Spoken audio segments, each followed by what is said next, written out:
있다. 아멘.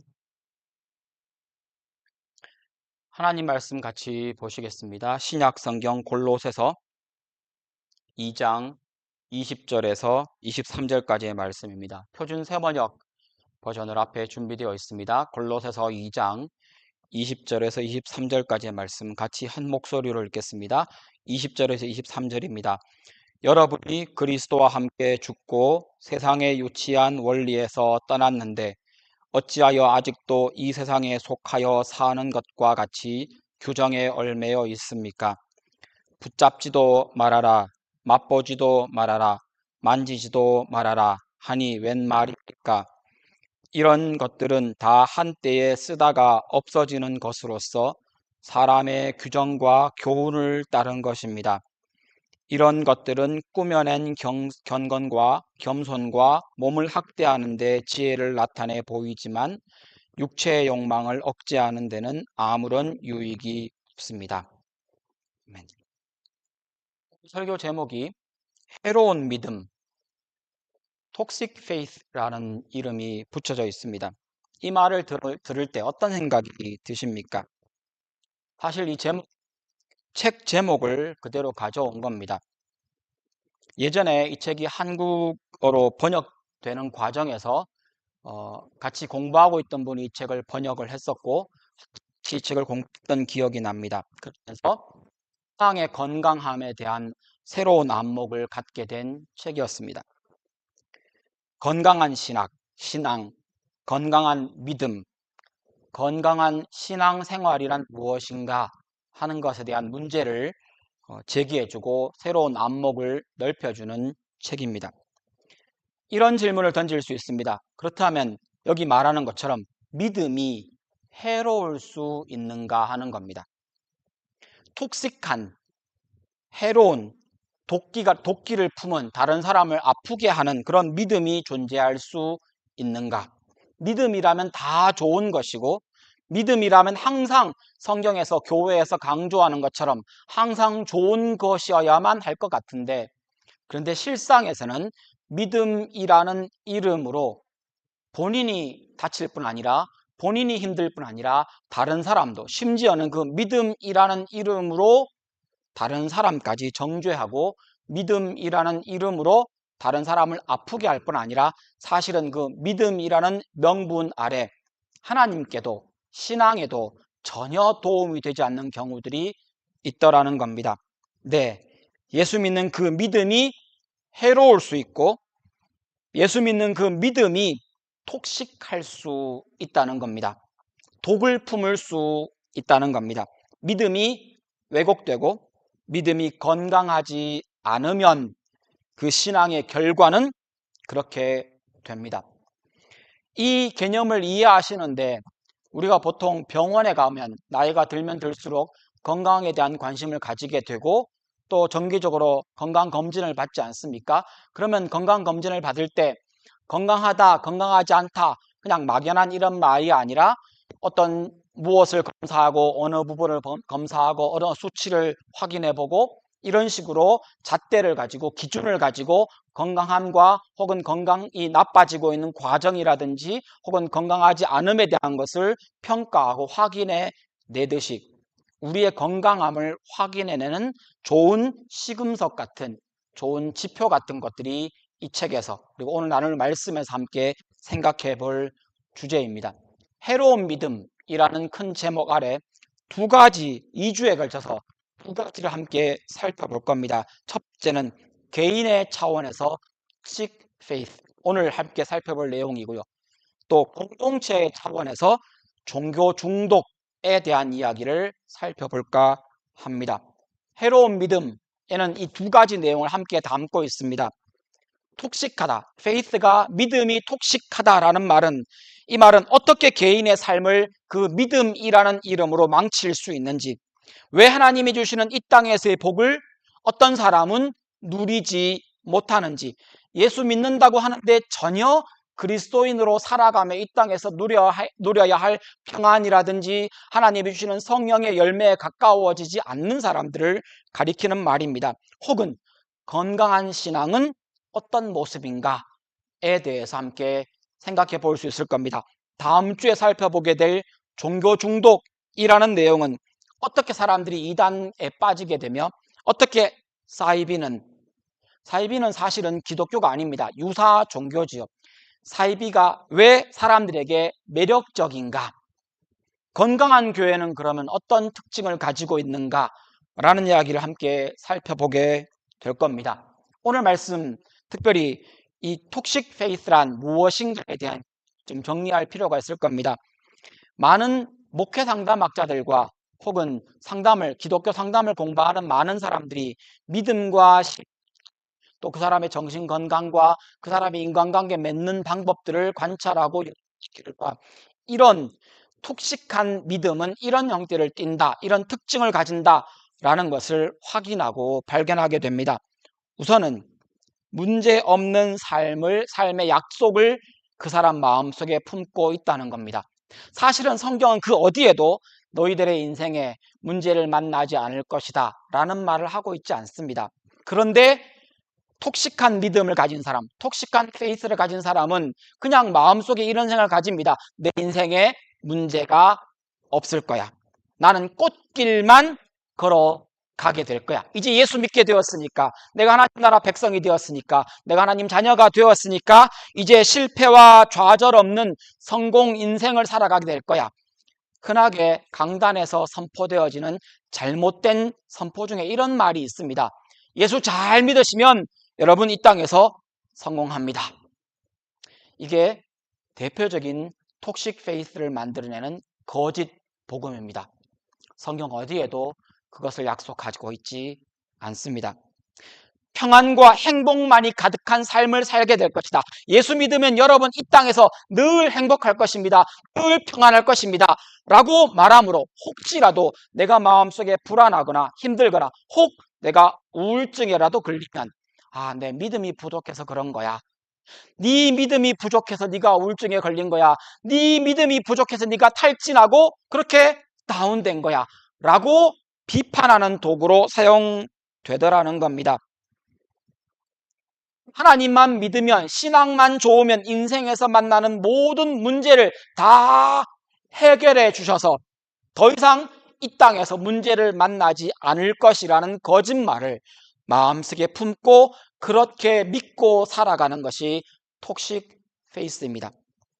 시험도 없을 것이며 고통도 없을 것이며 슬픔도 없어야 한다라고 말합니다. 이런 믿음을 가지면 내가 슬픔을 만나면 하나님 왜 내가 이런 슬픔을 만납니까? 고통을 만나면 하나님 왜 내가 고통스러워야 합니까? 시험을 만나면 하나님 도대체 이것이 무엇입니까? 내가 뭘 그리 잘못했다고 내게 이런 시험을 허락하십니까? 라고 되물으며 그 신앙이 어려운 슬럼프에 더 깊이 빠지게 된다는 겁니다. 이것이 잘못된 왜곡된 신앙의 한 형태입니다. 그뿐 아니라 톡식한 페이스는 내가 만들어낸 이미지를 가지고 살아갑니다. 내가 정성을 다하여서 하나님을 감동시키리라.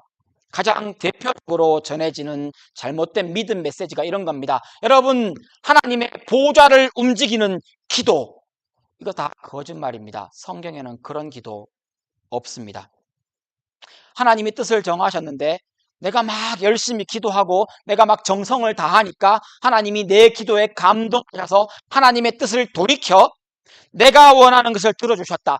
하나님은 물론 하나님이 우리의 기도를 들어주시지만 사실은 이 말을 하려면 몇 가지 부연 설명이 들어가야 합니다. 그런데 내가 열심히 기도함으로 하나님의 보좌를 움직이고 하나님의 뜻을 바꾸고 하나님이 그 생각과 계획을 바꾸셔서 내가 원하는 것을 들어주시도록 내가 애쓰고 힘쓰면 하나님이 그 뜻을 바꾸실 뿐 아니라 나는 버림받지 않을 거야.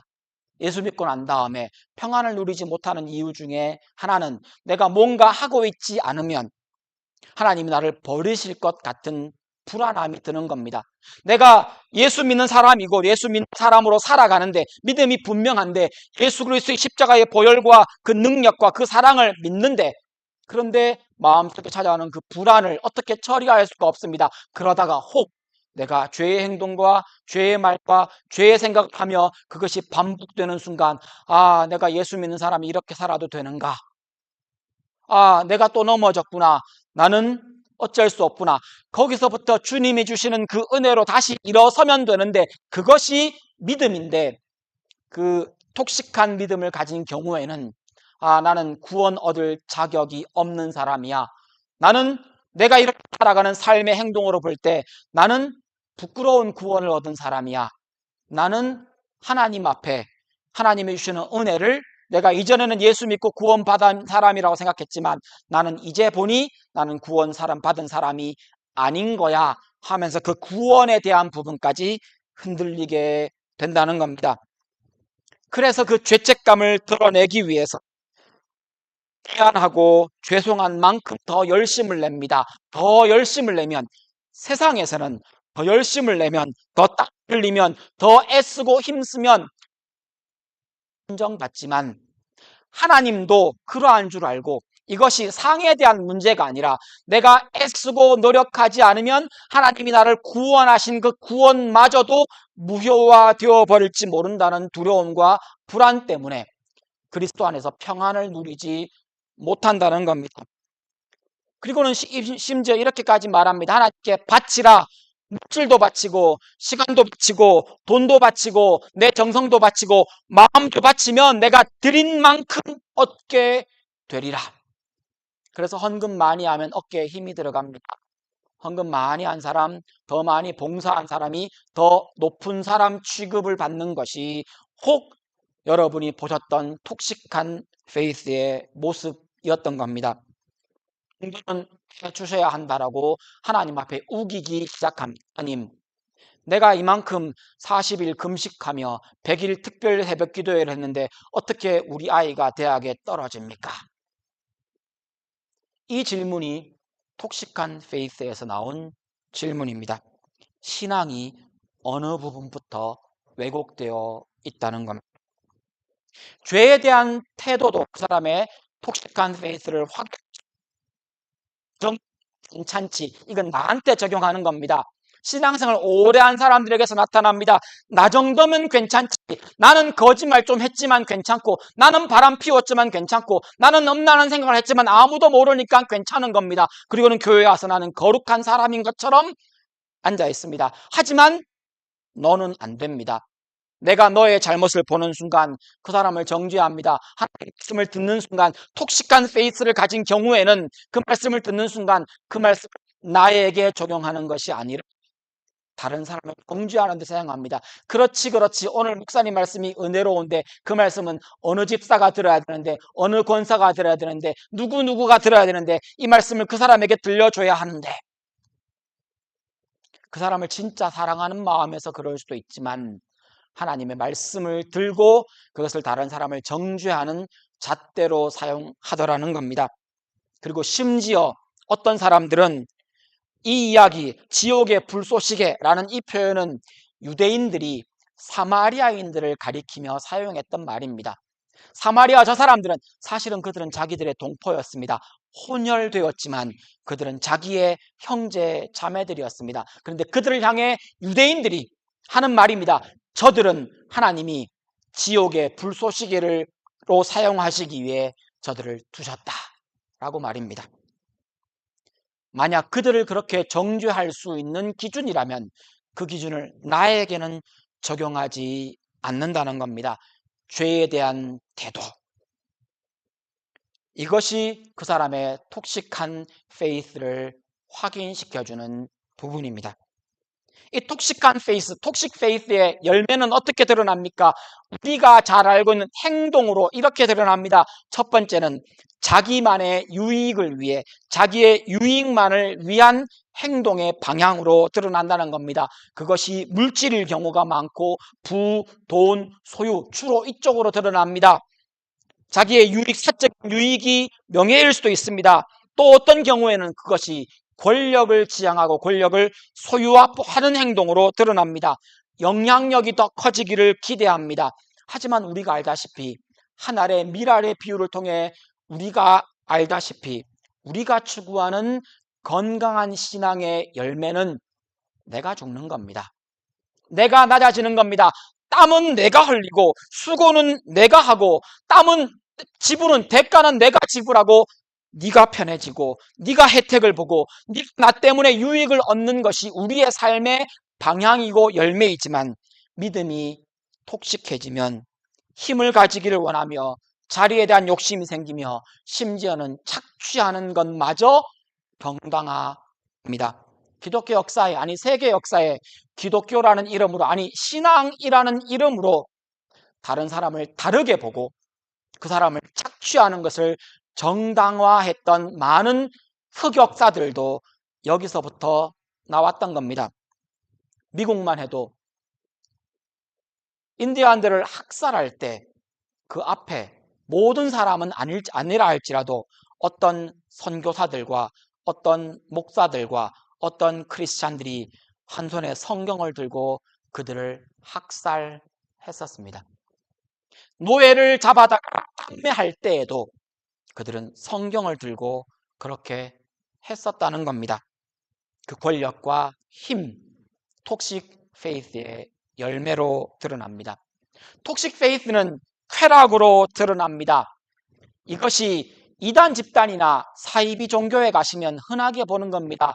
그 교주들이 혹은 힘을 가진 그들이 그들의 힘을 가지고 그들의 권력을 가지고 그들의 자리로 그들의 영적인 권위로 성적인 범행과 나쁜 짓을 해나갑니다. 우월감을 추구합니다. 경쟁에서 이겼다라고 그들을 누르고 그들 위에 올라선 것을 잘한 것으로 여깁니다. 그리스도인이 하나님 내가 성공하게 해주십시오라는 기도를 할 때 조심해야 되는 부분도 여기에 속합니다. 나는 공부 하나도 안 해놓고 나는 과제 열심히 한 적이 없으면서 그 회사에 합격하기를 성적 좋게 나오기를 기도하는 것이 그런 유의입니다. 물론 우리는 열심히 노력하고 애쓰고 땀 흘린 것에 대해 하나님이 좋은 열매를 주실 것을 기대하며 때로는 그 이상을 주실 것을 기대할 수 있지만 그러나 그것이 나의 권리인 양 하나님 앞에 당당하게 요구합니다. 하나님, 제가 이번에 선거에 나가는데 제가 이번에 이렇게 헌금을 많이 했는데 이번에 되게 해주셔야 되지 않겠습니까? 하나님, 내가 이렇게 간절히 하나님 앞에 헌신하고 봉사하고 수년 동안 내 땀을 흘렸는데 우리 자녀는 잘 되어야 하지 않겠습니까? 그런데 자녀를 믿음으로 양육하지는 않으면서 말입니다. 명예를 추구하는 모습으로 드러나기도 합니다. 칭찬을 받고 싶어 합니다. 열심히 주의 교회를 섬겼는데 알아주는 사람 없다고 삐집니다. 그게 톡식 페이스입니다. 그 봉사가 누구를 위한 것이었습니까? 그 섬김이 누구를 위한 것이었습니까? 알아주는 사람 없고 그것이 다른 사람에게 알려지지 않는 것에 대해서 섭섭해합니다. 우리 마음이 다 그렇습니다. 이런 이야기를 하며 여러분 마음속에 이런 마음이 있다는 것을 확인하셨습니까? 저도 이렇습니다. 우리는 그리스도인이지만 인기를 좋아합니다. 우리는 그리스도인이지만 명성을 좋아합니다. 때로는 보복하고 싶어 합니다. 우리의 건강하지 않은 부분이 어디에 있는지를 한번 확인해 보십시오. 이런 톡식 페이스는 죄의 열매들의 모습을 드러내 보여줍니다. 그리스도인이 이런 모습을 보일 수 있느냐고요? 네, 성장하는 과정에서 아직 그의 삶의 옛습성이 남아있기에 그것이 충돌하는 과정에서 드러날 수 있습니다. 그런데 그 신앙이 톡식하면, 그 신앙이 해로운 믿음이면 이것이 더 크게, 더 많이, 더 오래 우리의 삶을 지배하게 될 것입니다. 세상의 풍조를 여전히 좋아하며 끈차고 계속 따라갑니다. 성품의 모습이 나를 여전히 더 많이, 더 오래 지배하고 있는 모습들, 이것은 우리가 아직 성장하지 못한 우리의 믿음의 모습들입니다. 그러면 이것이 도대체 어디서 오는 것들입니까? 이 톡식 페이스는 어디서 오는 것들입니까?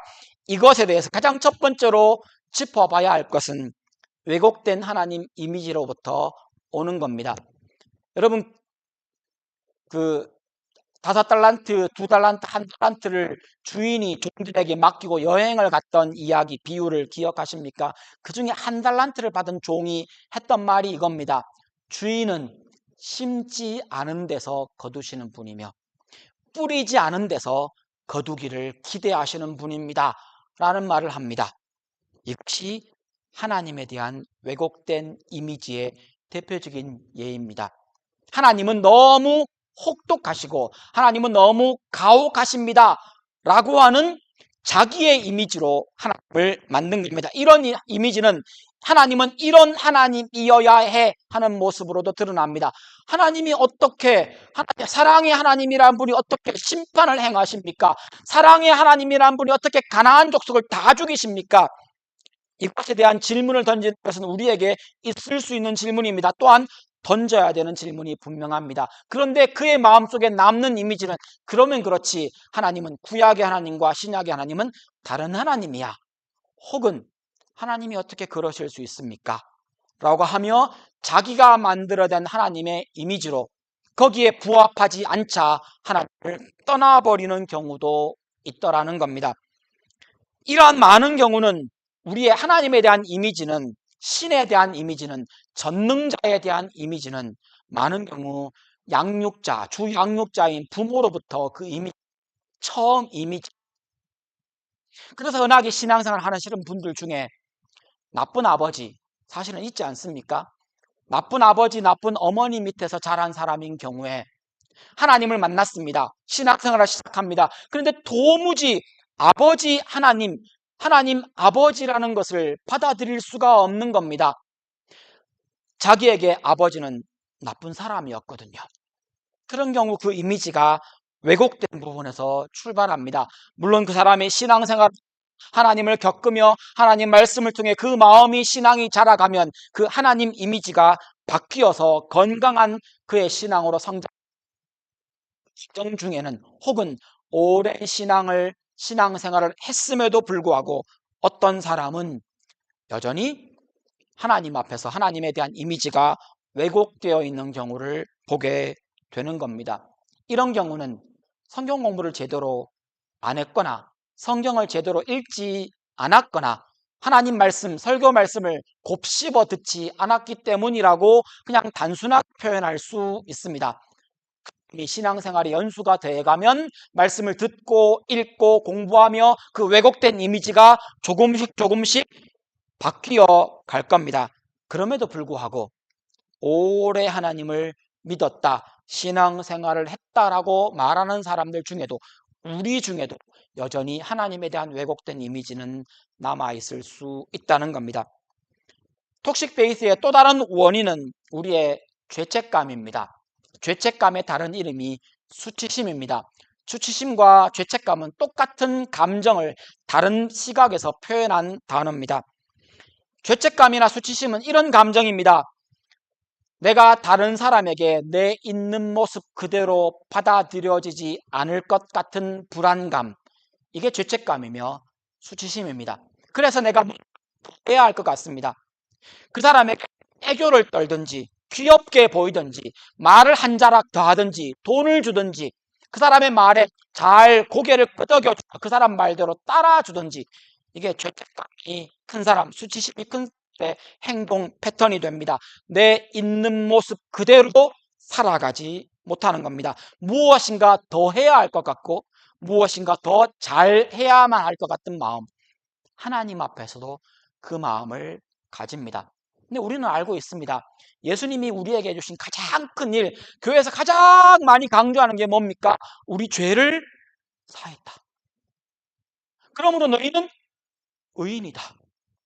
이 말이 그냥 내 죄를 사했고 내가 의인이다 이 정도 수준의 얘기가 아니라 우리 인간 속에 깊이 배어있는 죄책감의 문제와 수치심의 문제와 우리 마음 속에 있는 그 죄악으로 가득 찬 그 마음마저도 사실은 회복시키고 봉사하실 뿐 아니라 치유하시는 하나님의 복음이 거기에 담겨져 있습니다.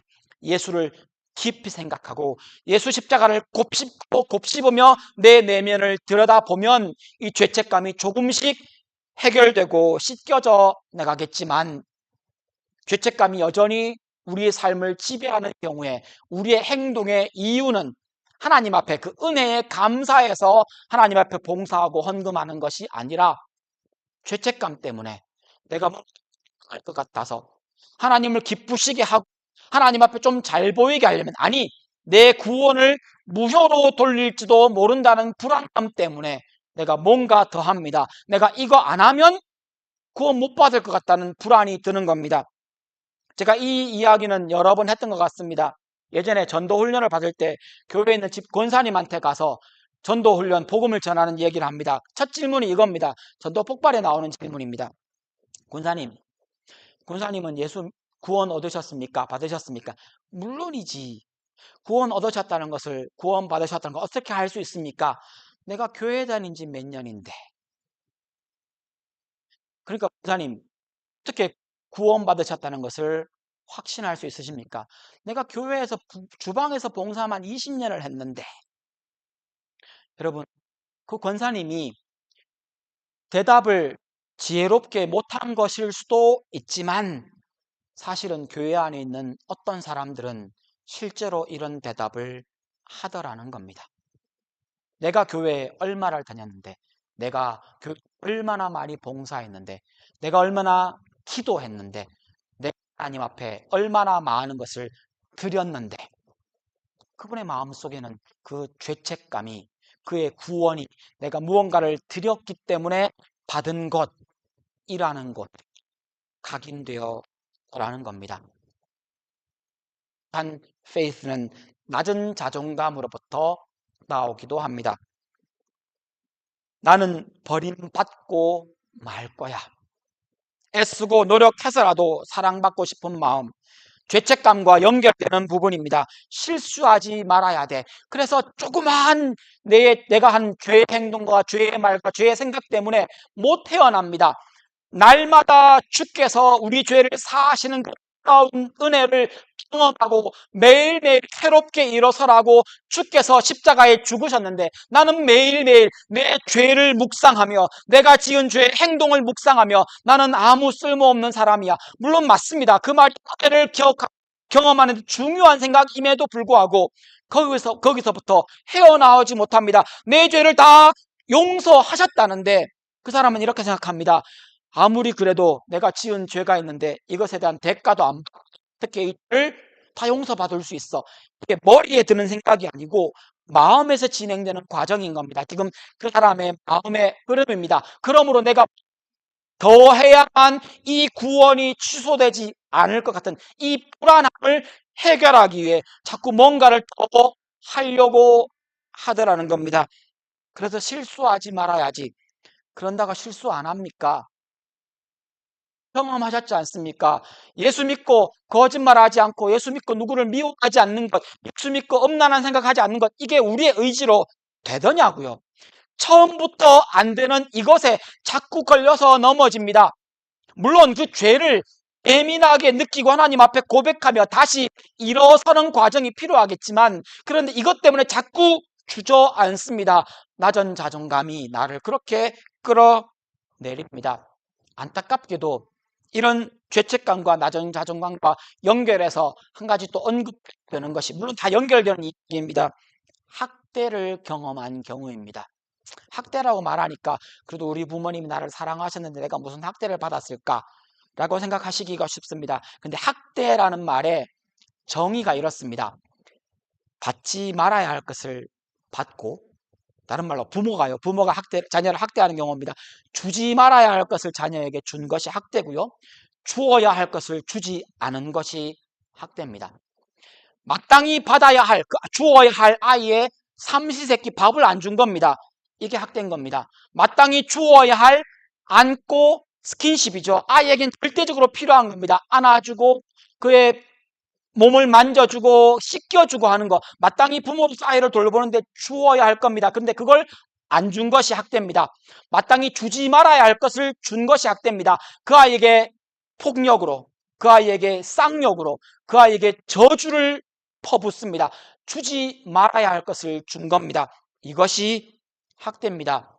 이 학대의 형태는 엄격한, 그것도 지나치게 엄격한 양육 태도로부터 받게 됩니다. 혹은 지나치게 무관심하게 방임해서 이를 양육한 경우에도 이것은 해당됩니다. 적절함이 없는 즉흥적인 기준으로 오늘은 이것이 되는데 내일은 그것이 안 됩니다. 이렇게 부모가 일관되지 않게 아이를 대하는 것도 사실은 학대에 해당이 됩니다. 보호받지 못하고 위험에 노출된 경우도 학대입니다.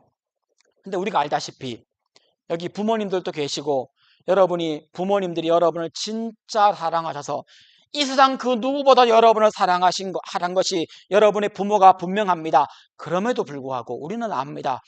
우리의 부모가 완전하고 완벽한 사람이 아니라는 것을 말입니다.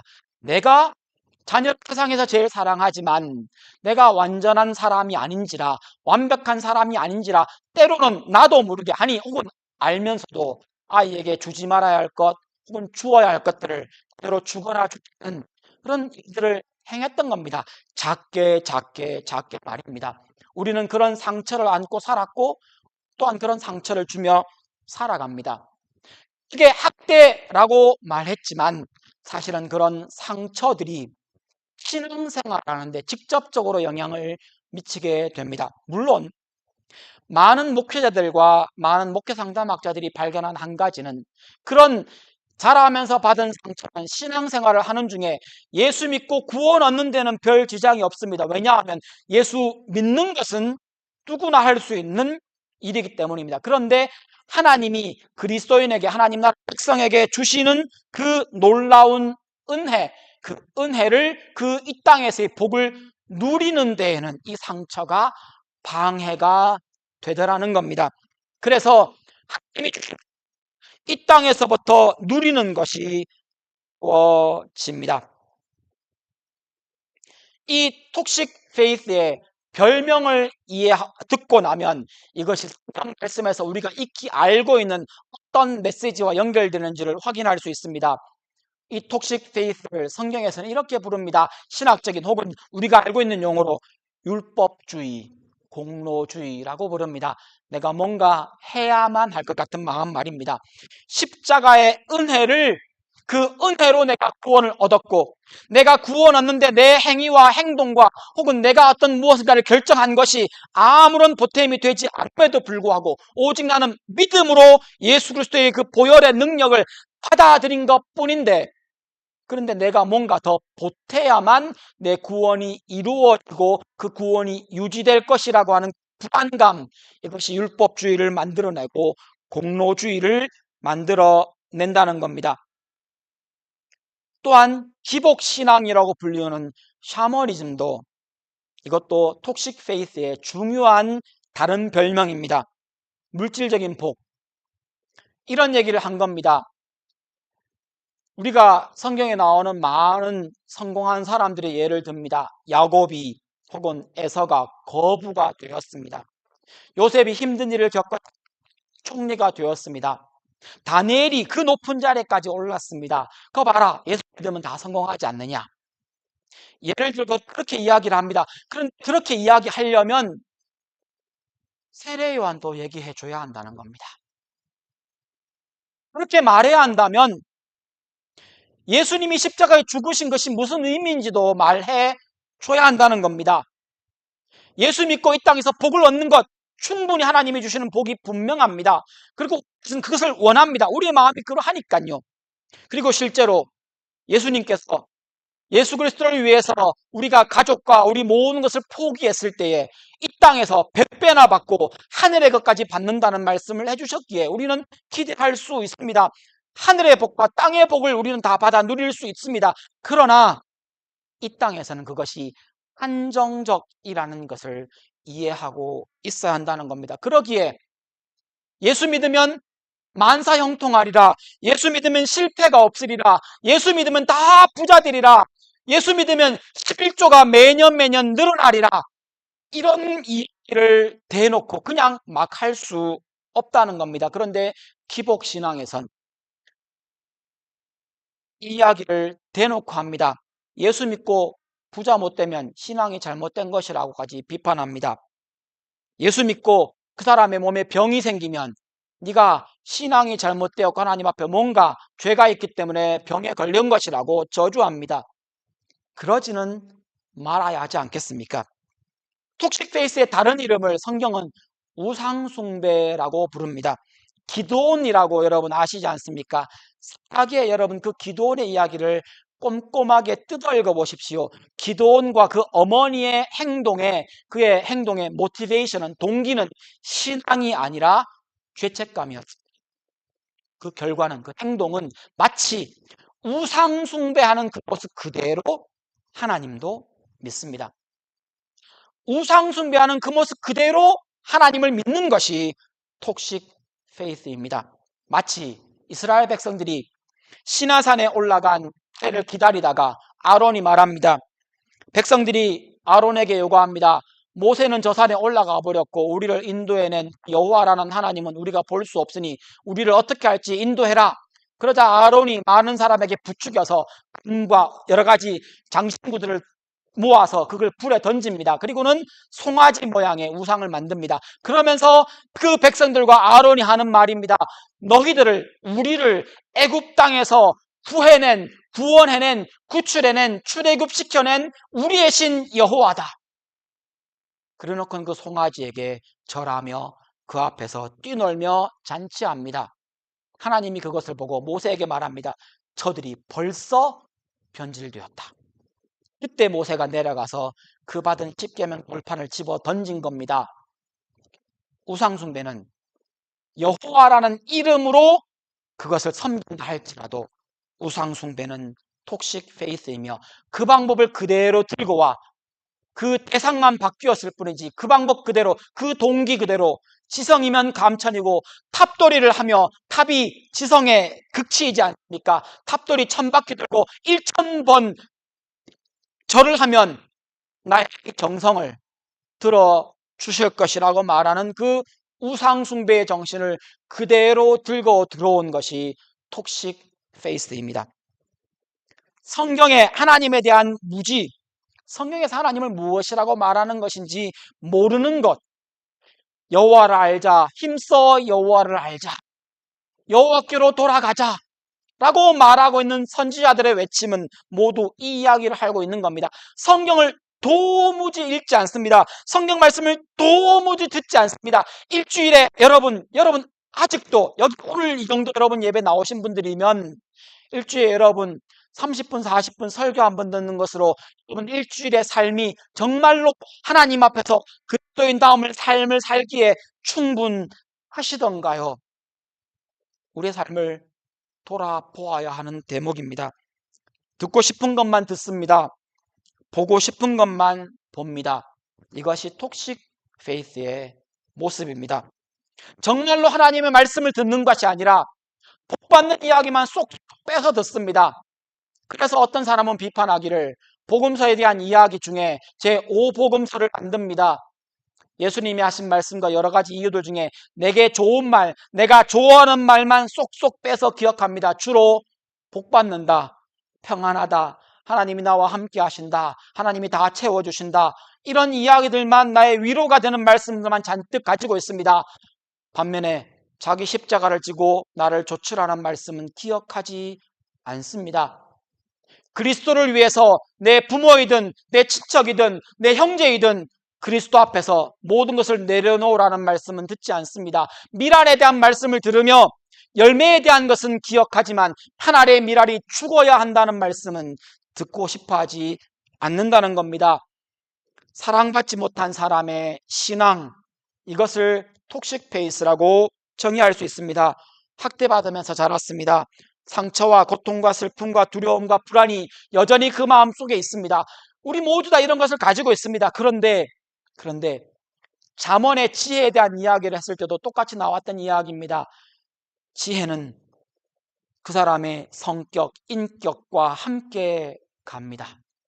신앙은 그 사람의 인격과 함께 갑니다. 하나님을 인격적으로 아직 만나지 못했거나 그 만남이 지속되지 못하는 경우에 여전히 사랑받지 못한 상처, 사람에게 받은 상처 때문에 그의 왜곡된 신앙이 여전히 남아 우리 속에 함께하고 있다는 겁니다. 여기까지 이야기하고 나면 여러분, 우리의 신앙, 나의 신앙은 어디쯤 있습니까?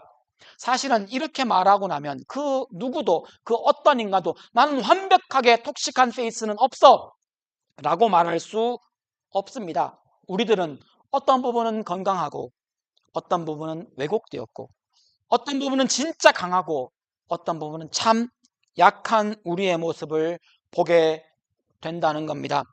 이 톡식 페이스를 넘 건강한 신앙으로 가는 방법은 무엇입니까? 오늘 우리가 읽었던 골로새서를 이야기를 한번 볼 필요가 있을 것 같습니다. 20절을 보시면 여러분이 그리스도와 함께 죽고 세상에 유치한 원리에서 떠났는데, 지금 우리의 상태를 이야기합니다. 예수 믿는 상태가 이겁니다. 우리는 예수 그리스도와 함께 옛사람과 우리의 죄와 우리의 죄책감을 모두 다 예수 그리스도의 십자가에서 죽였습니다. 나는 죽은 겁니다. 그리고 예수 그리스도의 부활과 함께 나는 새 생명으로 살아났습니다. 이것이 우리의 아이덴티티입니다. 그러기에 그리스도와 함께 죽었다는 나의 아이덴티티를 다시 곱씹어야 합니다. 내가 누구인지, 내가 어디 서 있는지, 그리고는 세상에 속한 그 세상에 유치한 원리로부터 떠나는 것, 이것이 톡식 페이스를 버려야 하는 이유이기도 하며, 우리가 자꾸 되짚어보며 내게 왜곡된 신앙을 걸러내고 버리는 것이 필요하다는 것을 말해주고 있는 구절입니다. 20절 뒷부분을 한번 보십시오. 얼매여 있다고 얘기합니다. 마치 톡식 페이스가 우리에게 여전히 남아있음을 지적해주는 질문으로 보입니다. 21절을 보십시오. 붙잡지도 말아라, 맛보지도 말아라, 만지지도 말아라. 여러분, 이 이야기에서 이건 지금 율법이 우리에게 요구하는 것들, 톡식한 페이스가 우리에게 요구하는 겁니다. 저거 붙잡지도 마라, 저거 맛보지도 마라, 저거 만지지도 마라. 이게 신앙의 눈으로 이렇게 하고 있는 게 아니라 내 행동을, 지금 내 행위를 바꾸어서 하나님 앞에 구원 얻음의 정당성을 얻고 싶어하는 모습의 대표적인 형태입니다. 이런 말입니다. 아이고, 내가 가다가 이방인과 한번 탁 부딪혔습니다. 유대인들의 모습입니다. 그러면 이방인들 어떻게 하는 줄 아십니까? 집에 가서 옷 빨고 목욕합니다. 내가 부정한 이방인과 음식 먹을 때 이방인들과 같은 밥상에서 먹지 않습니다. 이방인들을 길 가다가 그들과 인사도 나누지 않습니다. 본래 그들의 율법에 따르면 내가 거룩한 하나님 백성인 내가 부정한 이방인들과 만나거나 부정한 물건을 만지면 내가 부정해지는 겁니다. 내가 더러워집니다. 우리도 죄를 그렇게 생각합니다. 내가 죄가 나를 더럽힌다. 네, 그리스도의 은혜가 없을 때는 그랬습니다. 그러나 예수 믿는 그리스도인에게는 어떠합니까? 그 반대입니다. 내가 부정한 것을 만지면, 내가 예수 믿지 않는 세상 것들을 만지면 나 때문에 그것이 거룩해집니다.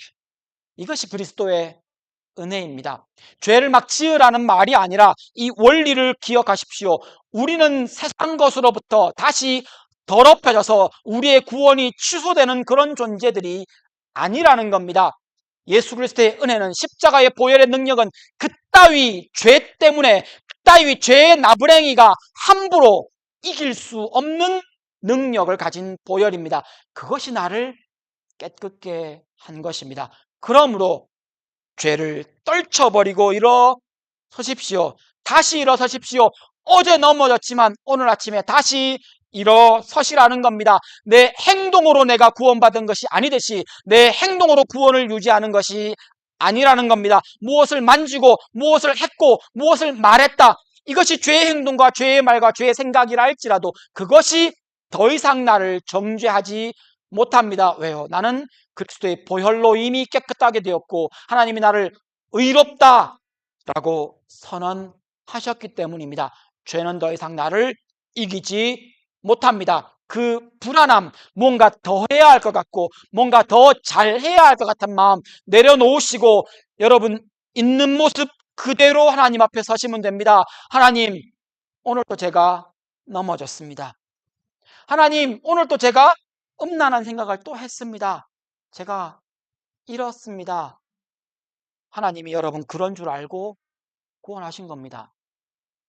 하나님이 2023년 7월 23일 날 또 그렇게 할 줄 알고 벌써 2000년에 벌써 여러분을 구원하신 겁니다. 2010년에 벌써 여러분을 그때 구원하신 겁니다. 2023년에 또 넘어질 줄도 아시고 죄 지을 줄도 아셨지만 죄 행동을 할 줄 아시고도 여전히 옛 습성을 가지는 우리인 줄 아시지만 있는 모습 그대로 우리를 받으신 겁니다. 그것이 하나님의 사랑입니다. 22절을 보십시오. 이런 것들은 다 한때에 쓰다가 없어지는 것으로서 사람의 규정과 교훈을 따른 것입니다. 이것이 우리를 규정하지 못한다는 겁니다. 이것이 우리를 정의하지 못합니다. 우리의 행동과 우리의 말과 우리의 생각이 나를 정의하는 것이 아니라 예수 그리스도의 보혈이 나를 정의합니다. 나는 그리스도인입니다. 그래서 내가 죽은 겁니다. 내 행동으로 내가 정의되는 것이 아니라 내 생각으로 내가 명명되는 것이 아니라 내가 생각하고 내가 말하고 내가 행동하는 것으로 내가 어떤 사람인지를 보여주는 것이 아니라 내 믿음이 내 속에 있는 예수 그리스도가 내가 누구인지를 말해줍니다. 그래서 가장 아름다운 이름, 거룩한 백성이란 이름을 여러분에게 주신 겁니다. 23절을 보십시오. 이런 것들은 꾸며낸 경건과 겸손과 몸을 학대하는 데 지혜를 나타내 보이지만 결국은 톡식 페이스는 이런 것들을 추구합니다.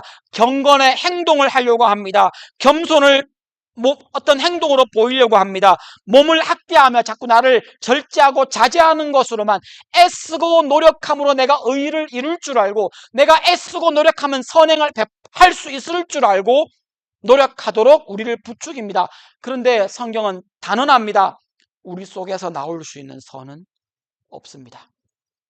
여러분, 우리 속에서 나올 수 있는 선은 없습니다. 처음부터 없었습니다. 기껏 해봤자 내가 좋고 너도 좋은 정도입니다. 내가 좋아야 합니다. 그것이 사람에게서 나올 수 있는 선의 모양입니다. 우리는 그 정도밖에 안 됩니다. 우리 노력으로 죄 안 짓겠다. 여러분 100번 노력하면 100번 실패하실 겁니다. 우리 노력으로 죄의 행동 안 할 수 없습니다. 인정하고 받아들이십시오. 하나님이 여러분을 인대로 받으셨습니다. 이런 이야기들을 정리하면 이런 말이 됩니다. 어떻게 톡식한 페이스를 넘어 건강한 신으로 갈 수 있습니까? 그리스도와 함께 죽었다는 것을 다시 한번 되뇌며 확인하십시오. 이게 우리의 아이덴티티입니다. 왜 죽었습니까? 그리스도가 왜 죽었습니까? 하나님이 우리를 사랑하시는 아버지 하나님의 사랑이 있었기 때문입니다. 우리를 위해 목숨 바치신 예수 그리스도의 십자가의 보혈이 있기 때문입니다. 우리와 함께 하시는 성령님이 계시기 때문입니다. 믿음으로 우리는 이미 하나님의 자녀가 되었습니다. 이미 죽었습니다. 이미 얻었습니다. 이미 다 된 겁니다. 우리가 할 건요, 하나님의 백성으로 이 땅을 살아가는 겁니다. 여러분의 그 불안과 더 해야 할 것 같은 그 죄책감, 그것이 우리를 삼키도록 두지 마시라는 겁니다. 세상에 속한 톡식 페이스의 원리를 떠나, 원리에서부터 그 규정으로부터 떠나라는 겁니다. 오직 은혜로, 사랑으로, 예수 십자가로만 우리 그리스도인일 수 있습니다. 우리는 오직 믿음으로만 구원 얻었을 뿐 아니라 오직 믿음으로만 살아가는 사람들입니다. 정죄 없습니다. 하나님이 이미 우리를 의롭다고 하셨습니다. 모든 것을 회복하실 그때에 여전히 우리에게 남아있는 이 옛 성품마저 우리 주 예수 그리스도께서 재림하시는 그날 그것까지도 다 씻겨 새로운 몸을 입게 될 겁니다. 우리가 하는 게 아닙니다. 주님이 해주실 겁니다. 영원히 함께 하실 영광의 하나님 나라에 그때 들어가게 될 겁니다. 지금 하나님 나라 안에 들어와 있으며 이 땅에 발을 디디고 있습니다. 그러게 여전히 공존하며 긴장관계 안에 있지만 기억하십시오. 지금 이 땅에서 벌써 하나님 나라를 맛보고 계신 겁니다. 계시로 주신 기록된 말씀 이외에는 사실은 이것을 우리에게 정확하게 알려주는 기준이 없습니다. 세상의 기준, 아니 세상의 경험, 그걸 내려놓으시고 내 마음과 생각을 주의 말씀으로 곱씹고 곱씹어 다시 확인하십시오. 버려야 할 것을 버리고 내가 누구인지를 다시 확인하십시오. 이 땅을 살아가면서 그리스도인이지만 하나님이 주시는 평안을 좀 덜 누리고 살아가는 것이라고 이해하실 수 있을 겁니다. 오늘 말씀을 한번 생각하며 적용했으면 좋겠습니다. 나의 믿음은 어디쯤 있습니까?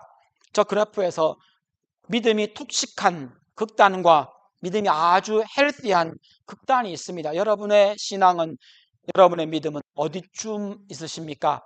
어디쯤 위치에 있습니까? 한번 찍어 보십시오. 그리고는 나의 믿음이 더 건강해지기 위해 나는 무엇을 해야 할까요?